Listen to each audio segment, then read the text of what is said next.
Bismillahirrahmanirrahim. Assalamualaikum warahmatullahi wabarakatuh.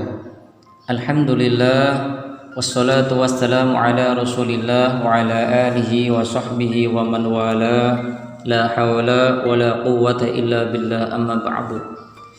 Kaum muslimin yang Allah rahmati, puasa secara bahasa artinya adalah al-imsaku mutlaqan, yakni menahan sesuatu secara mutlak. Sedangkan puasa secara istilah adalah al-imsaku an syahwatil batan wal farji naharon syar'iyyan kamilan. Jadi puasa itu secara syariat adalah dia menahan sesuatu yang bisa mendatangkan syahwat. Syahwat itu bisa datangnya dari al-baton, dari perut, atau syahwat itu datangnya dari kemaluannya. Sejak kapan ditahan? Min tulu'il fajril shadiq ilal ghurub biniyah.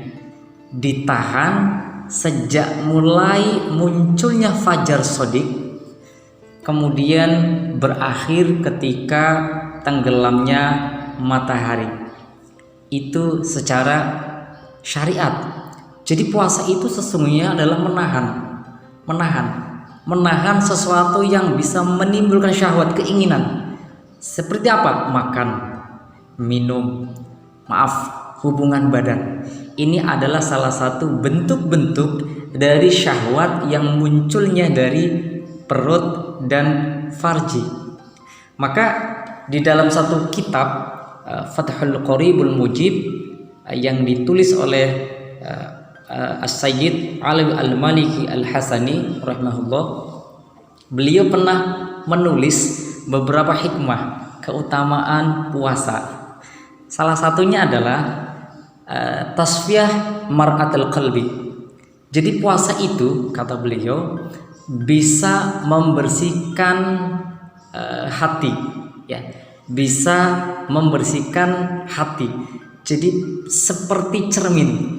Jadi orang puasa itu sesungguhnya dia telah membersihkan hatinya. Maka orang puasa itu sesungguhnya ketika dalam keadaan puasa itu hatinya terjaga. Karena segala sesuatu ditentukan oleh hati. Mata memandang itu karena digerakkan oleh hati.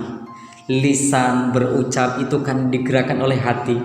Pendengaran dilakukan karena gerakan hati. Maka orang yang berpuasa itu sedang membersihkan hatinya sebagaimana cermin. Maka puasa ditulis oleh beliau, salah satu hikmahnya atau keutamanya yang pertama adalah bisa menjadi cerminan, ya, pembersih hati layaknya cermin. Itu yang pertama. Yang kedua, kata Sayyid Ali Al-Maliki, hikmah atau keutamaan puasa adalah watasyabbah bil malaikah, menyerupai malaikat. Dari sisi apa? Ar-ruhaniyah, dari sisi spiritualnya. Jadi orang yang berpuasa itu sesungguhnya dia sedang mencoba menyamakan dirinya secara ruhnya dengan malaikat. Coba kalau kita lihat, ya, malaikat itu adalah makhluk Allah yang la ya'sunallah, dia tidak pernah membangkang.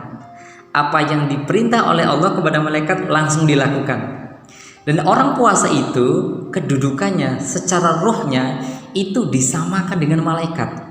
Itu artinya orang yang dalam keadaan puasa itu mestinya efeknya bisa taat kepada Allah, tidak pernah durhaka kepada Allah, sebagaimana malaikat yang disebutkan oleh Allah sebagai la ya'sunallah ma amarahum. Kemudian yang ketiga adalah wa maghfiratudz dzunub. Puasa itu bisa membersihkan dzunub, dosa, ya. Jadi orang berpuasa itu artinya dia sedang mencoba membersihkan segala perilaku, baik tutur kata, tingkah laku, bersih tanah hati, pikiran yang tidak baik, itu dibersihkan dalam bulan Ramadan, di bulan puasa. Apa logikanya? Logikanya begini, orang berpuasa itu dia tidak akan berucap sesuatu yang tidak dibenarkan. Hati-hati betul kalau bicara, karena takut. Kalau dia puasa, dia berdusta sekali saja, berguguranlah pahalanya puasa. Maka dia menjaga, ya, telinganya juga dijaga, tutur katanya dijaga. Bahkan nyuwun sewu, di luar Ramadan ketika jam 3 dini hari tidak bisa bangun, subhanallah, di bulan Ramadan orang bisa bangun tergerak untuk sholat tahajud. Maka betul bahwa puasa itu bisa menghilangkan dosa, ya, menghilangkan dosa dzunub dari hati kita. Kemudian yang keempat, wa ijabatud da'wat. Orang puasa itu bisa memudahkan doanya terijab oleh Allah. Ya, jadi orang puasa itu tadi kita sudah riyadhah, hatinya bersih, tutur katanya dijaga, pendengarannya dijaga, amalannya bertambah yang baik. Maka bagaimana tidak diijabai doanya? Maka orang yang hatinya bersih, tutur katanya terjaga, perilakunya terjaga, insya Allah dengan berdoa, doanya akan mustajab. Ya, itu betul. Kemudian yang kelima adalah orang puasa itu bisa watazkurul faqra, ya, watazkurul fuqara'i. Jadi orang puasa itu bisa mengingatkan tentang kefakiran. Orang puasa itu bisa mengingatkan dirinya tentang kefakiran. Jadi orang puasa itu dia tidak makan, dia tidak minum, dia tidak mengkonsumsi yang mestinya halal. Coba kita beli sesuatu yang dibeli dengan hasil jeripaya kita, tapi tidak boleh dimakan, padahal halal. Ya enggak? Itu menunjukkan bahwa puasa itu adalah